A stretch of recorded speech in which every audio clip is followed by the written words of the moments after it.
For the first time ever, the women's championship game had more viewers than the men. In recent years, there's been an inspiring surge in the prominence and recognition of women's sports. Midge Purse with the goal. Interest in women's sports has never been higher. Their talent have delivered record television ratings and sellout crowds. Flau'jae Johnson to the rescue. Their ratings have continuously exceeded expectations. And what a half from these young women. The NCAA announced a new 8-year broadcast deal for over $900 million, with women's college sports making up the bulk of the deal. I think that this is a vision of what is to come globally. Powerful women drive the plays on and off the field. You're in front of a sold-out crowd.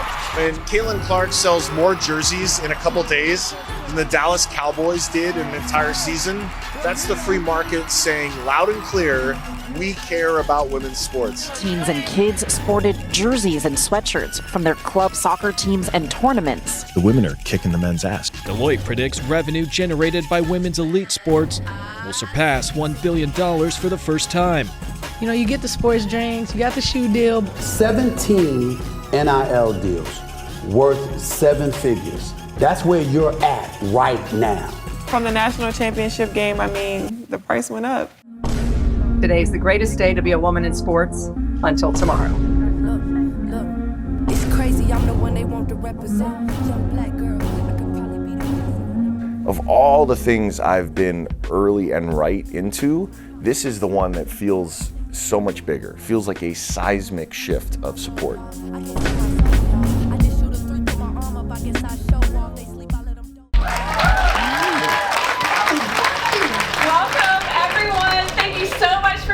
Today we're going to talk about the rise of women's sports. This is an incredible stat. In 2024, women's sports generated more than $1 billion in revenue. That's up 300% since 2021.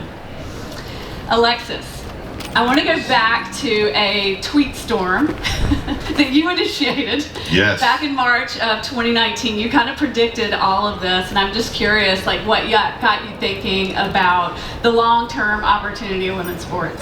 Look, I love that they accommodated my introduction.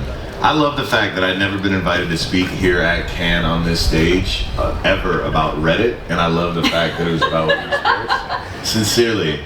And I do my investing in public. And part of the reason that I talk this talk is I saw firsthand two things. Well, one thing that made no sense, which was in March of 19 with the upcoming Women's World Cup. I think Megan Rapinoe's team had sold for like $3.5 million. And I was like, it makes no sense to me that an entire team could be worth so little when there's at least one person on that team who's at least worth that much in brand and marketing deals. And I was like, the math does not math. This is the greatest, opportunity in investing, and I'm gonna buy an NWSL team. And credit to Alex Morgan, who you see in her replies. She chimed in, she was on Orlando at the time. We spent a day together, probably a month or so later, and I just took notes and asked a bunch of dumb questions, and she humored me. and I decided, okay, this has gotta happen, and obviously that led to Angel City. But the thing that I got to see firsthand was obviously thanks to Billie Jean King creating pay equity in tennis, and then two, generational talents like Serena and Venus. You have a sport in America and in the world, frankly, where the women are on a level equal to the men when it comes to pay, when it comes to comp. Like there's competitive tension there, and yet it didn't exist anywhere else. Right. And here you had talent that transcended the sport thanks to social media. Just look at follower counts. It's not about feelings, it's about attention. And you have a generation of athletes, like Midge, like Flau'jae, who have followings that are even bigger than maybe the leagues that had been built and that had not been spending the money to invest. And it was just a hell of a business opportunity, and it's been awesome to see that. I mean, you handled that really well from an investment perspective. I'm also curious, just like from a professional athlete's perspective, you've been playing pro soccer since, what, 2017? Yeah. So what's changed? Tell me about the transformation. We were talking about this the other day. What hasn't changed, honestly? I think if I had to pick one thing to talk about, it would be the attention and the visibility that we're getting.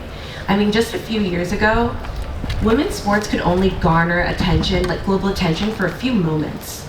it would be a World Cup or an Olympic moment where everyone would pay attention. And now we're captivating. People can't look away. So I think just the increase in attention and visibility has been the biggest change. That's amazing. Flau'jae, Yes. you may be one of the only college students here at Can. You're definitely the only one on stage with Travis Kelce. So congrats on that. Yes. I want to talk to you a little bit about March Madness and just the fact that the viewership for the NCAA Women's Championship more than doubled this year. So crazy. Like, what did it feel like just to be a part of all of that? Yeah, no, I tell people all the time, it just felt amazing to be a part of history. I knew that in that moment something amazing was happening and a shift was happening, because right before the game, it was like, the tickets are like $400. Like, yeah. You know what I'm saying? It was like, wow, like people are really invested to come in and seeing us play, and the arena was sold out. So I knew before the aftermath and what would happen, and just to be in that moment and to be able to like just take it all in, I was like, I'm in the beginning, like I'm literally in the middle of this storm that's happening. It was amazing being on the biggest stage, and especially doing it at LSU. Go Tigers. We got some Tigers in here. Also, wait, I gotta double down on this because I'm that asshole. Like, the NCAA would not let the women use March Madness up until a few years ago. Check this. Oh yeah, you were saying this yesterday. This is incredible. You remember the weight room debacle, right? Where there was a player posting this janky corner of a weight room during the tournament. And at the time, there were plenty of people showing up, and you can find my tweets, saying how stupid this was. This is not because it feels good to support women. This is because this is more captivating than the men.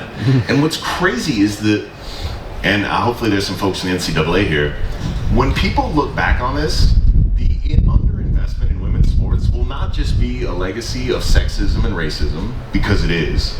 It will be gross business incompetence.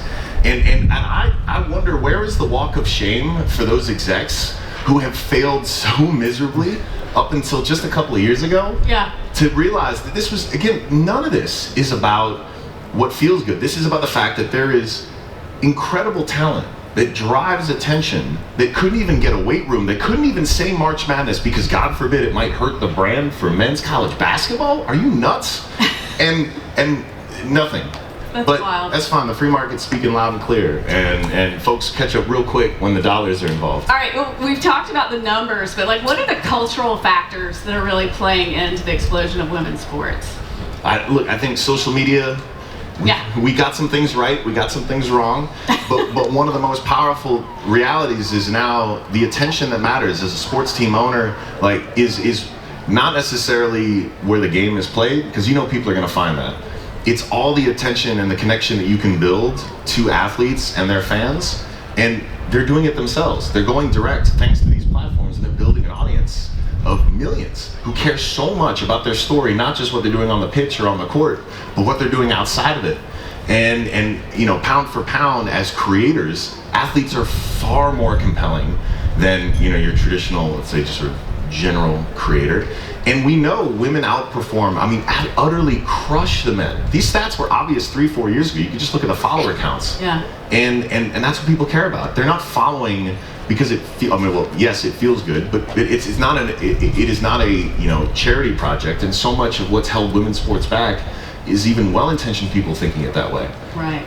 Let's switch gears for a second. Let's just talk about brand deals. And I'm just curious, Midge, like, tell me about like how brand deals have changed for you throughout your career. Oh, it's been a huge shift since the beginning of my career, and it's only been a few years, to be quite honest. Well, I guess longer than I expected. Other than just more money and investment being put into the brands, on a larger note, it's just more people are getting brand deals. It's not just like the top 1%. It's not just Megan Rapinoe and Alex Morgan who are getting big Nike deals. Right. It's more widespread throughout the league, and we're seeing it expand into other industries as well. Flau'jae, you are still in college. Yes. You have over $2 million in endorsements. So tell us about that, and then also just tell us about how the NIL has like changed your world. Yeah, no, and NIL has changed everything for me. The brand deals, first of all, it's a blessing just to know my worth in this space, you know what I mean? And to be able to negotiate my worth, and even to be able to use numbers like the ones that we put up and be like, this is where I was, this is what I brought to the table, this is what I'm worth, take it or leave it. You know what I mean? And to have that type of leverage. I was just on another panel with the agent who was Lisa Leslie's agent, I think, and he was like, they wanted a shoe deal with Nike, and Nike like laughed them off, right? And said, I won't give you a shoe deal. It'll never work. Women don't buy women's shoes. They only buy Michael Jordans, right? They said, I'll give you a check for charity, as a charity. So to see how far we have come from women's sports being like, okay, here's a charity, here's a small check for, just as a charity, to now I'm able to negotiate a shoe deal and that's worth millions of dollars. It's just like being in this moment, I really understand the responsibility and the accountability that I have to take for this and to make it better for the younger women coming up. Because I know if I take the short end of the stick, or if I take a deal, if I do something for free, they're gonna tell the next young girl, Flau'jae did it this, Flau'jae did it that. So I can't undermine the worth of the woman coming behind me. So that's like the most important thing. All right, I mean, you have a lot going on, right? You're a sponsored athlete. Yes. You're a rapper. This woman just got signed with Roc Nation. I'm just curious, how do you even find time to go to college? Man, time management, I do a lot of time management, but I take classes on what I actually like to do, so it doesn't feel like work. Like I take business classes, marketing classes, things that I want to do in the future, so it doesn't feel like work. And also, speaking of rap, I have my album dropping June 28th. If I could plug that. That was her music playing when we that was my music playing, and my song with Lil Wayne is dropping on June 28th too, so y'all check that out. Slight plug, sorry. Y'all heard that right. Lil Wayne. Awesome. All right, look, we've got a lot of brands in the audience, and I'm just curious, Midge, like, put the money aside. Like, what are you looking for? Like, when you're dealing with brands and sponsorships, like, what do you want that relationship to be like? What's important to you? Yeah, it's hard to put the money aside. That being said, I think the most frustrating thing for me is when you look at our league and you look at our industry of women, and there are so many women who have just special personalities, unique skills, and extraordinary talents, and they're funneled into this pre-packaged, pre-baked structure that brands have already designed for whatever product or campaign they're pushing. And it's like, why not specify and specialize the talents that you have and like the uniqueness of each person, and then bake that authenticity into whatever you're promoting. And I think that authenticity is what we're really missing, and I just miss it. Oh, that's great. Yeah. Authenticity seems, I feel like you mentioned authenticity yesterday when we were talking too. That's really important to you. You want to talk about that just a little bit? No, absolutely. I believe like that's how the best things happen. And I do a lot of NIL deals, right? And it gets kind of like boring at a certain point, because they're like, oh my God, you're a rap for the Hooper. We want to film you in the studio. We want to film you on the court. I'm like, can we please do something a little bit different, So I think, what I do is authentic, but it's like different, like authentic ways to promote it as well. And I think that's important too in this space, because it's like, okay, you partner with a brand, we want to see you do dribble moves and say that you use this product. Like, no, like, let's get really into it. Like, let's be authentic. Let's really create a story. Well, it's funny, as an agency, we work with Megan Thee Stallion quite a bit, and authenticity is something that she also talks a ton about. And I remember when she signed with Roc Nation, they filled the room with Cheetos. And they did that because they knew that she grew up eating those. That was her favorite snack, and that would get her super pumped and excited. And when she was asked, like, okay, who's the first brand that I want to work with? She picked the brand. The brand did not pick her. She said, I want to work with Frito-Lay. And I think fans can feel that, like when it's really a part of you and it's authentic to who you are, they can kind of feel that from you, and they really like it, Well, it's even the low-hanging fruit that I feel like we're missing. It's like the beauty industry is $1 billion industry. Yes. And they haven't yet tapped into women's sports. And like, hello, look, you're both beautiful women. Makeup is like a part of who you Beauty are. and fashion. Come on now. Go ahead. That's my point, but go ahead. You're absolutely right, and that's all I'm going to say. Please keep going. No, I want to hear what you guys say. Go ahead. Okay, I'm just here to provide color commentary and rant. It is ridiculous that we were tricked into believing that we care about NBA pregame fits. No one actually wants to see what these dudes are wearing. Spoiler. But I got a feeling the alignment of fashion and women could be lucrative. I'm just saying. I have a hunch. Absolutely. And all it takes is just asking and then listening. Like, what do you think works? And so to that point. Fantastic. It was Yeah, completely good. aligned. All right, great. Let's talk a little bit more about sports and business. Alexis, you mentioned a stat the other day, and it was the correlation between women who play sports and then their C-suite. success in business. I mean, the lowest, it's hard, obviously this isn't the most empirical study, but the lowest numbers put it at like 2/3 of women in senior like leadership positions, business positions, played sports growing up. So at a minimum, the reason, you know, there is an actual trickle-down effect that happens when the women at the very highest levels of the sport can actually play it professionally for a living, which has been new.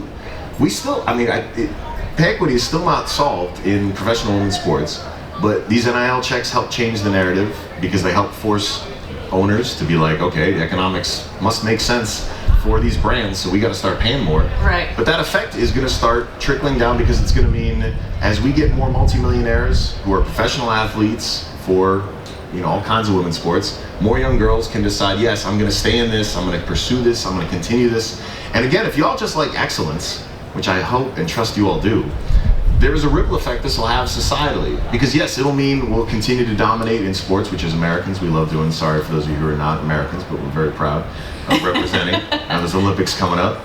But you're gonna see that trickle-down effect because those young girls are gonna have more opportunities and they're gonna bring that excellence with them into the C-suite, into the boardrooms. They're gonna be founding the companies that hopefully I'll get to invest in. And we're all gonna live in a better world simply because we're just getting to watch more excellence and more greatness. Like that's a pretty good deal, right?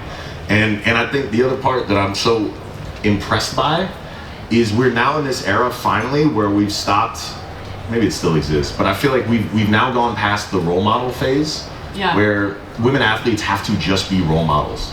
Nobody's out here in a press conference asking LeBron, like, how does it feel to inspire a generation of young boys to play basketball? Like, no, right?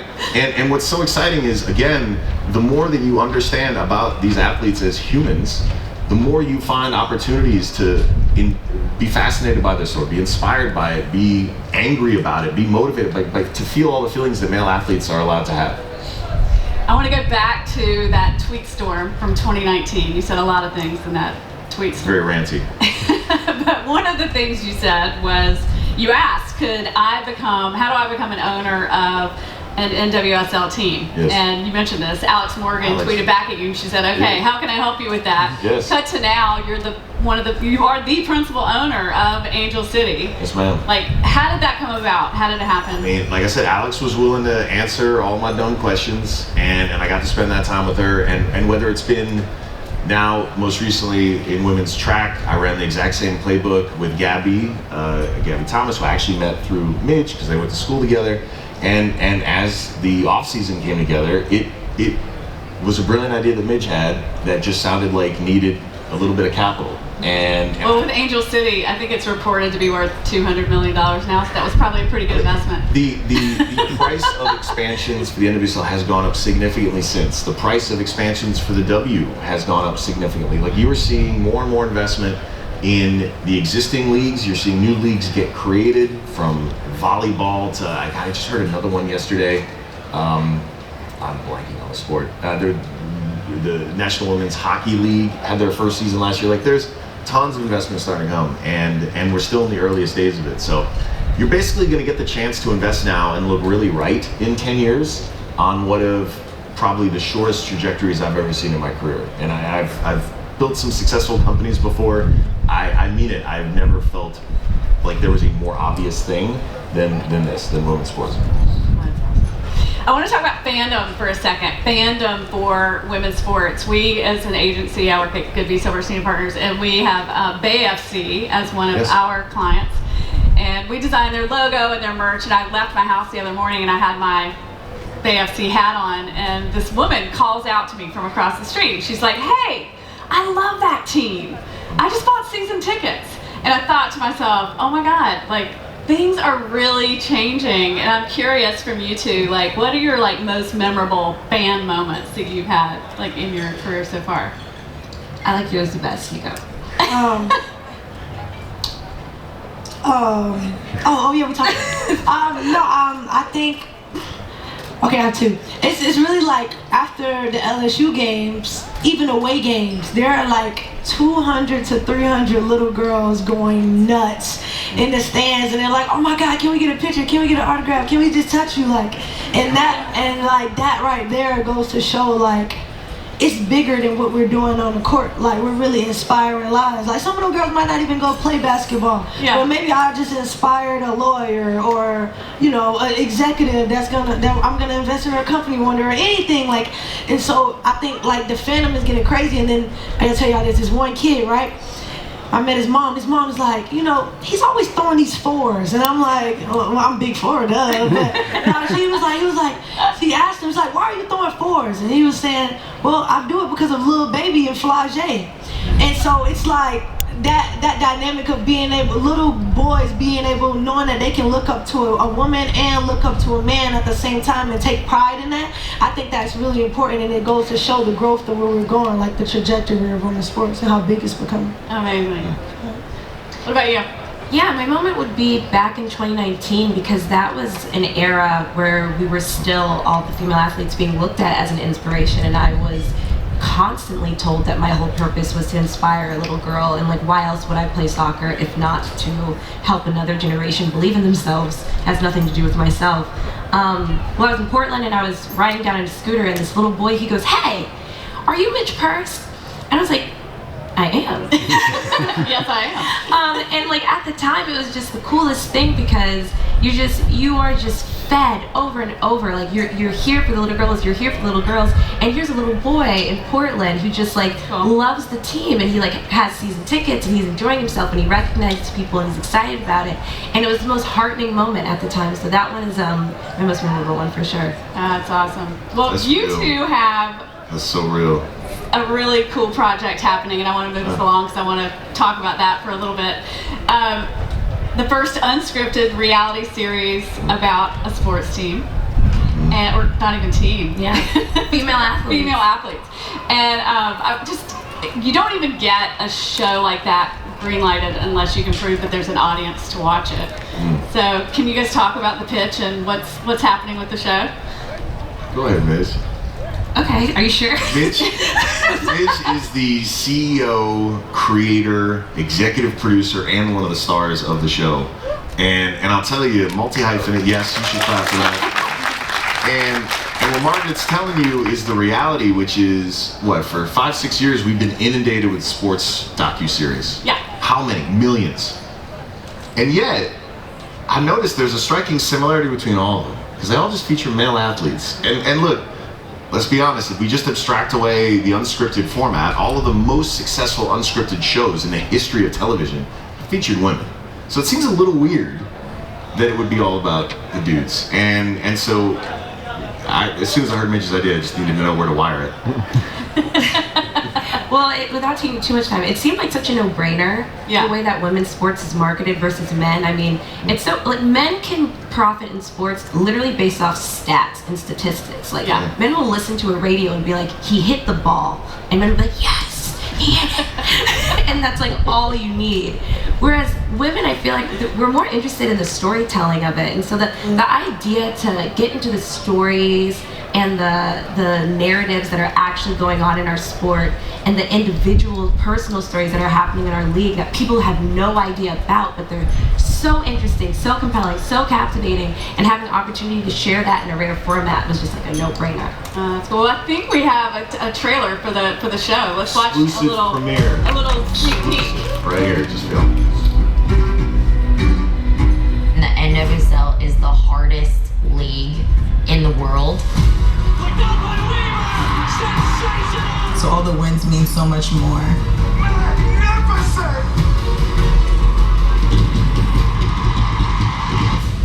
But the drama doesn't stop when the season ends. I stopped just like being the player. I think that makes me special. It's not fun anymore. Am I ready to retire? Maria signed a record-breaking contract. Some players don't think I deserve it. It's a lot of pressure. Diversity's always been an issue. I'm worried because it's no secret that I'm black. Are you limping? Yeah, I'm good. I can plan on it.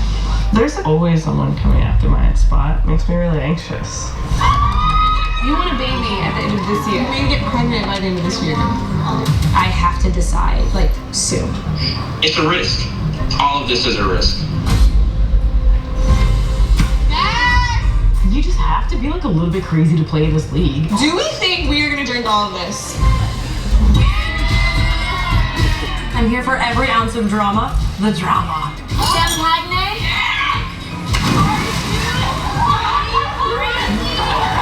Friend turn to foe real quick, honey. I feel kind of like I'm back in the playoffs. Do you know what that's like? People just be talking shit. I just want to play soccer. I'm gonna fucking leave right now. What do I have to do with this? You're gonna get in trouble. Cheers, everybody, to frenemies!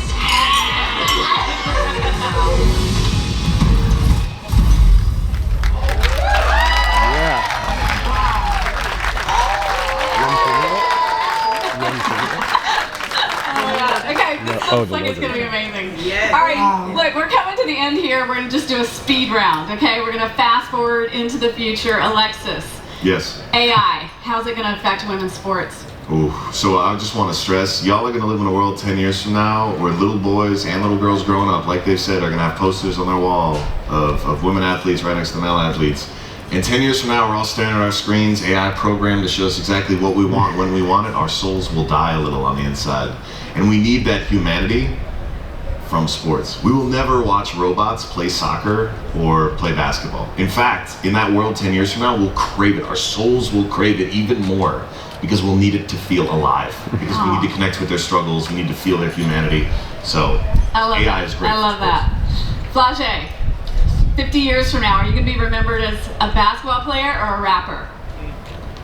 Neither. I will be one of the biggest businesswomen in the world.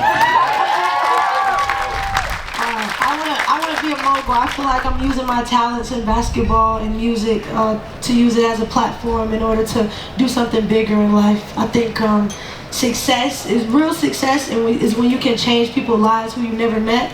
And so I think just creating businesses and opportunities for people is going to be my really big legacy. But they will remember the music. Just remember it. All right, Mitch, soccer, where's it going?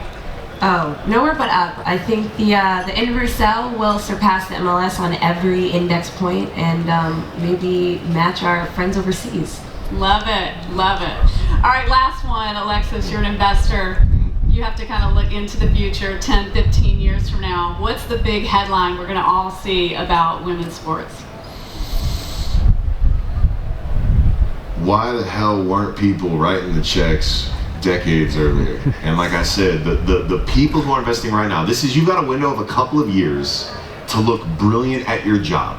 So send the wire, write the check, support it now, because those are going to be the stories 10 years from now that will make your careers. Because you'll say, yes, I was there before everyone else realized it was so obvious. It will seem absurdly obvious in 10 years. That's awesome. All right, thanks to all of you for joining the panel. Thanks for coming out. See the greatest, they really be capping. I see the hate, I be beating the beat like I need a baby, and I'm stacking.